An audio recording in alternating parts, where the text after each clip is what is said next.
Hello, everybody. Saigan Cat here, and it's another Quester's Rest about learning to temper your expectations, because that's what gaming news has been for the last 2 weeks. I already spoke about Fallout recently, and now we have a similar issue regarding the tempering of expectations. Regarding one of my favorite games. No, actually, not this one. This one was okay after a couple of years of patches. No, I'm talking about this baby. I This is actually my original copy of Diablo. This isn't something that I sold and then got back later, which I've done with so many other things. It's my original copy. I built my first computer so that I could play this.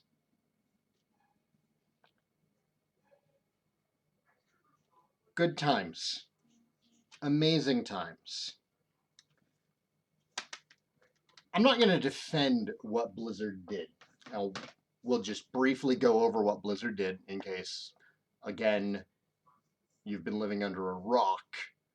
YouTube has been exploding with this. Twitter's been exploding with this.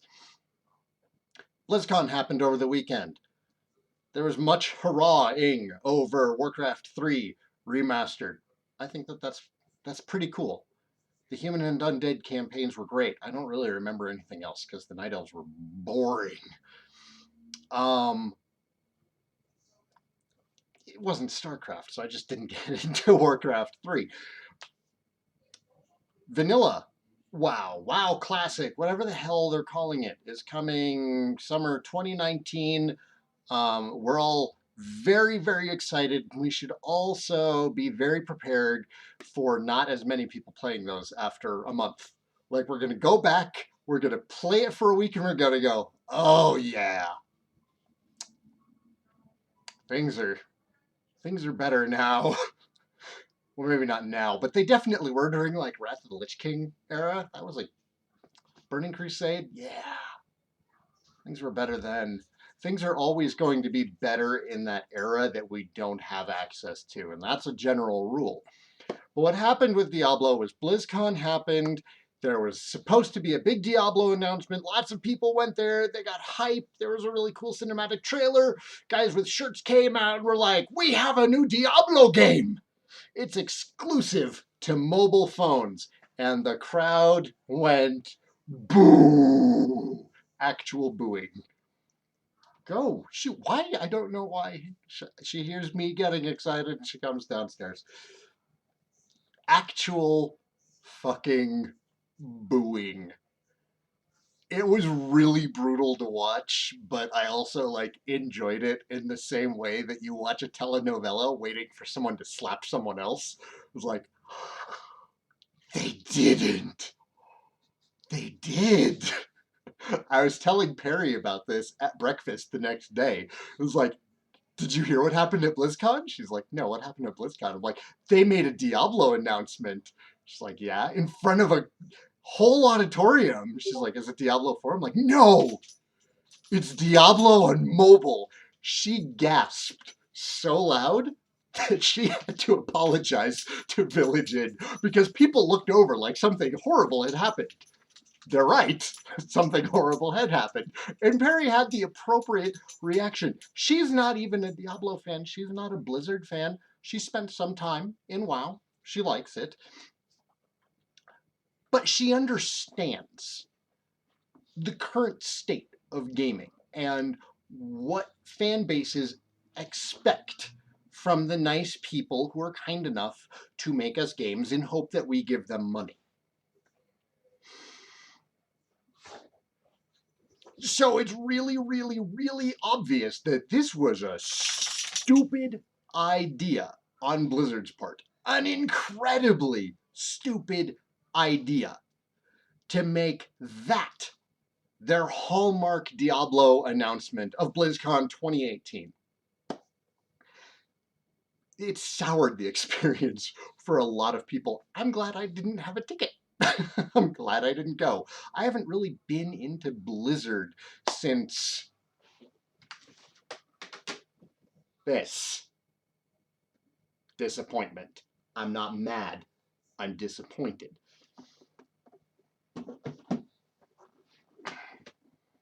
The gameplay is fine, but the storytelling is just complete shit. But I could do like an hour-long video about why Diablo 3 is trash from every standpoint that's not gameplay.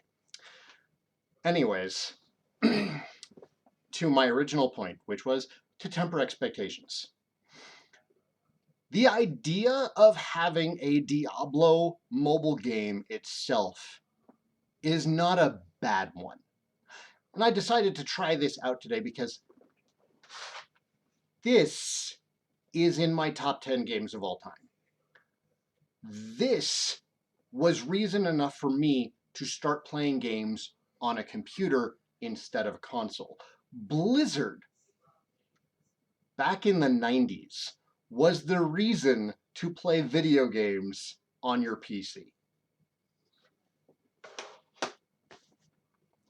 Look where we are now. Will you back off? Go lay down somewhere. Go lay down. Stop just breathing heavily in my direction. Tempering expectations. Blizzard North has been gone for over a decade. The company that exists today is an incredibly different company than the one that existed just prior to World of Warcraft's launch. There are two schisms that I really see in the Blizzard history. There's the Blizzard going back to like Rock and Roll Racers and Lost Vikings. And let's take that era all the way up to, I don't know if they had anything before those, honestly. Like, I'm not a Blizzard historian, just a fan, or I was. You have Blizzard North, and let's take that all the way up to when World of Warcraft launched. World of Warcraft, you know, it's spoken of in legend at this point. The bards tell tales of the launch of World of Warcraft and how gaming was never the same. MMOs were never the same.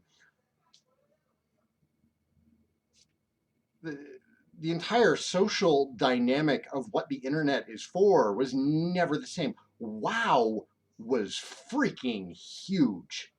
It was massive. It is hard to describe what WoW has done to our society. I have some like MIT textbooks about, I'm gonna go get it. I'll edit the video. I'll be right back. Haha, I found it. The Warcraft Civilization. This is published by MIT Press. It's a book about sociology through Warcraft. It's actually a really good book. Who wrote this? William Sims Bainbridge. Excellent job making sociology really interesting, though. Totally worth picking up. That is how big WoW was. Nothing has really been as big since. And the company changed in a huge way afterwards, too. Blizzard went from being a company of like 50 people to being a company of 500 people to 1,000 people to thousands of people in a really short period of time because of World of Warcraft. It was so huge, they had to bring people on to keep that content flowing. Support, holy shit, their support infrastructure for handling World of Warcraft. It was massive. Diablo wasn't a hit. Warcraft 2 wasn't a hit. StarCraft wasn't even a hit. World of Warcraft was a fucking hit. It rewrote for the company what a hit is. And that's the first time that we really saw Blizzard change. And I think that that's also, I don't know if that's around the time that a lot of the Diablo and Blizzard North teams started leaving.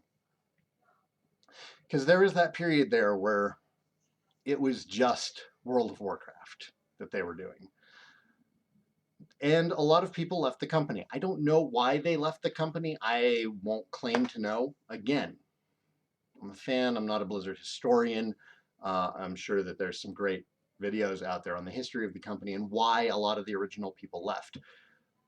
But there's a very clear difference in the game design then and the game design, get out of your book, and the game design now. Anyone can see it. It's obvious. Is Diablo 3 a quality game? It's got fantastic music. The gameplay is, I mean, it's good. It's well paced. It feels like somebody took Diablo 2 and funneled a bunch of money into it, but didn't funnel more soul and heart into it. And I say that as somebody who's not really a big fan of Diablo 2. I said it. I'm sorry. I think Diablo 1 is a better game. I think that Diablo 2 is a great action game. Diablo 2 is a wonderful, it's the best version of Gauntlet I've ever played. But as an action roguelike, an action horror roguelike that really made you feel alone as you literally forged a path through catacombs and crypts and caves into hell. I haven't found anything that matches the experience of the original. I've found things that come close, strangely enough, from creators of Diablo. You look at something like Torchlight. Torchlight did an excellent job. Path of Exile does a pretty good job. The disappointment with Blizzard isn't entirely over this being a mobile game. A lot of people are annoyed, to be sure. A lot of people are annoyed about a mobile game. But will a mobile game be successful? Yes. They're targeting China. Yes, it's going to be successful. I'm not even mad about having an opportunity to play Diablo mobile. It's really a kind of perfect pickup, play for 5 minutes, finish a rift, pop out, you're done. You do it on your coffee break. You do it when you're coming back from lunch and you still have a couple of minutes before you have to clock back in because you like being early. And you'd rather spend that time doing a little bit of gaming. And there's not a lot of quality mobile titles. Is this going to be a quality mobile title? I don't know. We'll see when it comes out. I'll probably try it. I think that Diablo 3 is a perfect formula for a casual mobile game. It is. Should they have announced it at BlizzCon? Fuck no, that was stupid. You guys are dumb. I mean, I feel really bad for the team that was working on it. I feel bad for anyone who might have been told, like, hey, this is the announcement you're doing. Can you imagine the talk that they had backstage?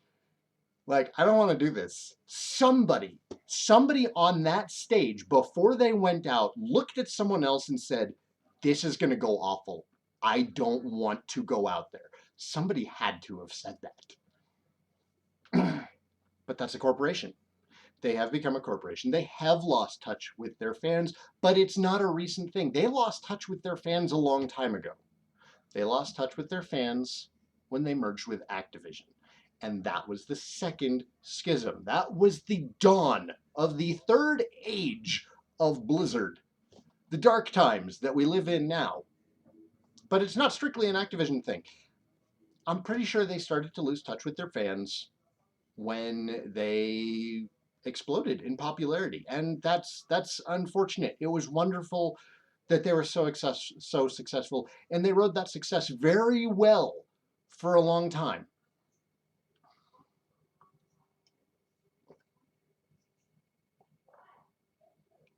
See that? That's not even planned. I love this mug.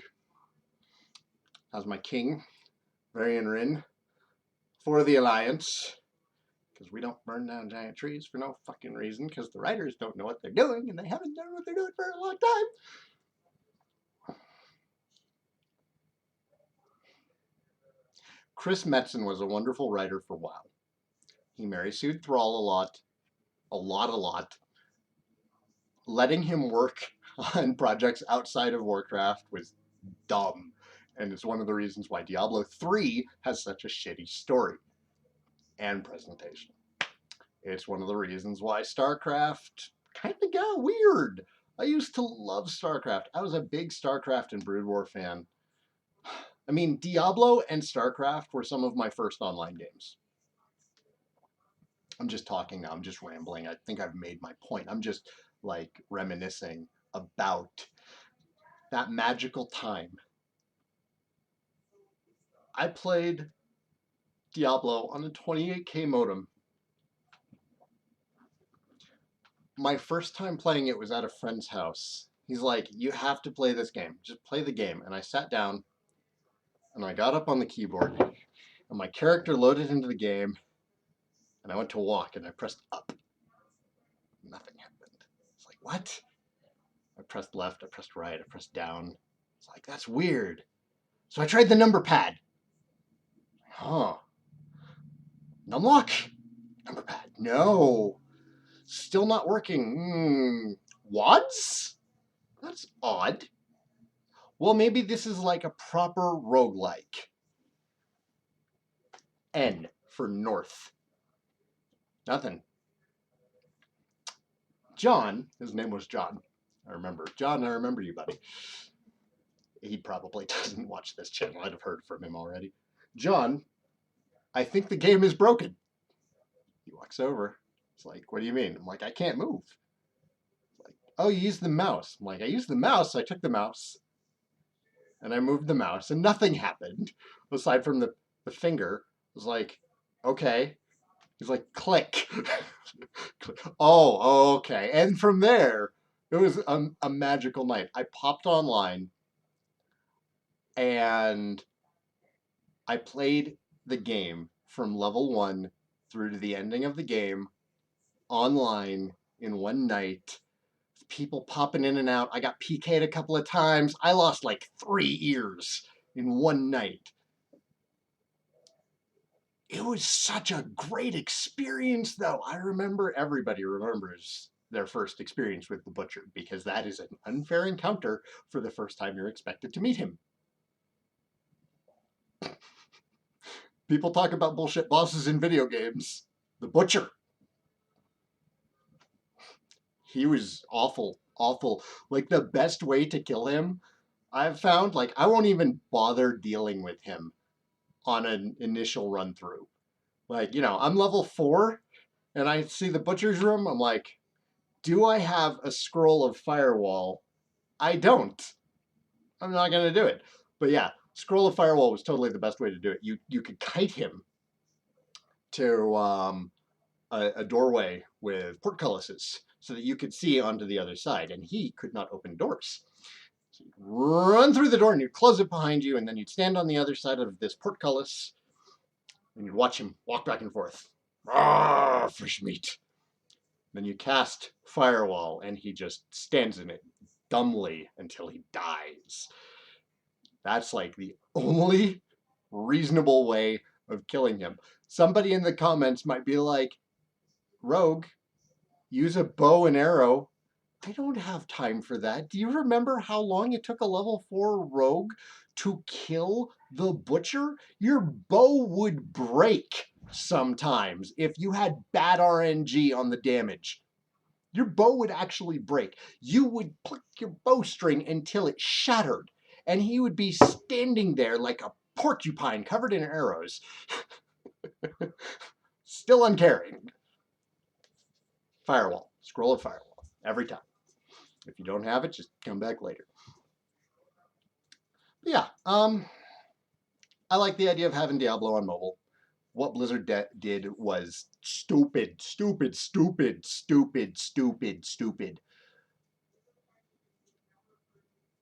people have been incredibly rude and mean to them. If I took a lot of time out of my personal life and spent money to travel to BlizzCon as a Diablo fan, looking forward to a Diablo 4 announcement, which, I mean, after Diablo 3, I don't know why you would look forward to a Diablo 4 announcement. But if I was one of those people, I would be pissed. Like, I'm not saying that they're being polite, but I'm saying I understand. I really understand. If I went to, let's live in a perfect world for a minute. Okay, let's live in a perfect world. Say Dragon Quest is as big as Final Fantasy, nay, bigger. Dragon Quest is a household name. Square Enix throws a Dragon Quest Fan Fest spectacular over a weekend, or just a Square Enix Con. Square Enix Con over a weekend. Friday, Final Fantasy announcements. Saturday, whatever the hell else they make. Kingdom Hearts announcements. Kingdom Hearts announcements. Sunday, Dragon Quest announcements. And the only fucking Dragon Quest announcement they do to an auditorium filled with fans frothing at the mouth for content for the next new game. Can you imagine the disappointment if you were expecting Dragon Quest XI and they announced Dragon Quest Rivals instead? I would leave. I would leave because I would be so disappointed. Not mad, disappointed. I would be so disappointed. I'd be mad. I'd leave because I would want to go up to that microphone and I would want to voice how angry I am. It's like a breach of trust at that minute. You trust this company to have amazing news for all of their major franchises when they throw an expensive party that people travel across the country, around the world to go to, and they announce a mobile phone game.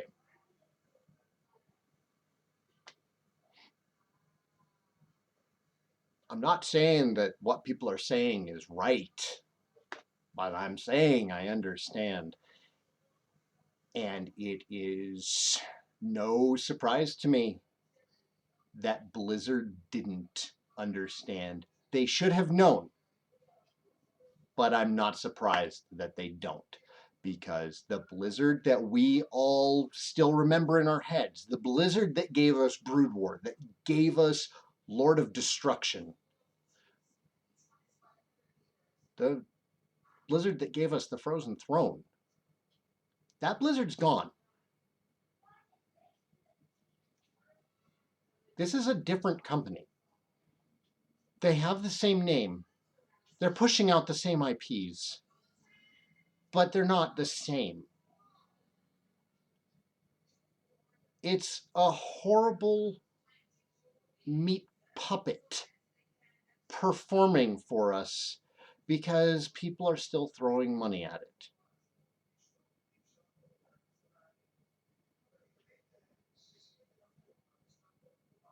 So maybe don't be surprised when your favorite company that's been around for too long doesn't provide you the content that you expect. There's a genuine fear among myself and other Dragon Quest fans about what is going to happen to the franchise when any one of the three pillars of it, Hori, Toriyama, and Sugiyama, Any one of those three men passes away, quits working on it, Dragon Quest will never be the same. Every core game in the franchise has had the same magic since its inception because of those three men. And as soon as we lose any one of them, Dragon Quest is not going to be the same. We can probably find an amazing classical composer who can come close to Sugiyama. Toriyama has an apprentice. He's responsible for a lot of Dragon Ball Super, the goods and the bads. Who's going to replace Hori? What game scenario writer is going to be able to give us another Dragon Quest? And that is what has already happened at Blizzard. These games aren't the same anymore because they're not being made by the same people. The company doesn't feel like the same company anymore because it's not the same people. They're gone. Nintendo isn't the same company anymore because it's not the same people. And that's why we have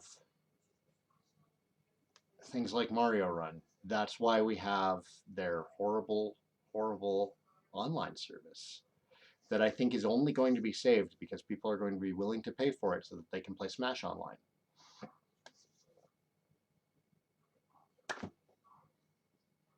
I made myself sad. Good night, everybody. It's just something to keep in mind. Maybe instead of looking forward to the next entry in our favorite series, we should be looking for the next developer that the torch should be passed to. We should be looking to the next New Blood. We should be looking to the next Zeboid. Zeboid? Zeboid? Zeboid. Zeboid. Games.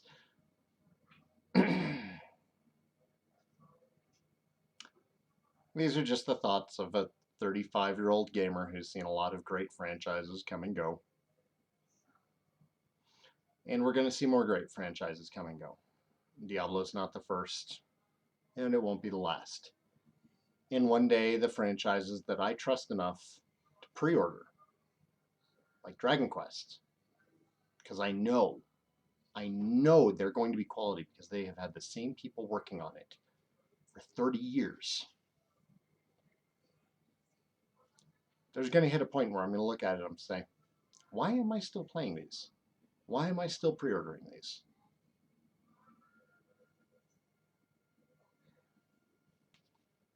Good night.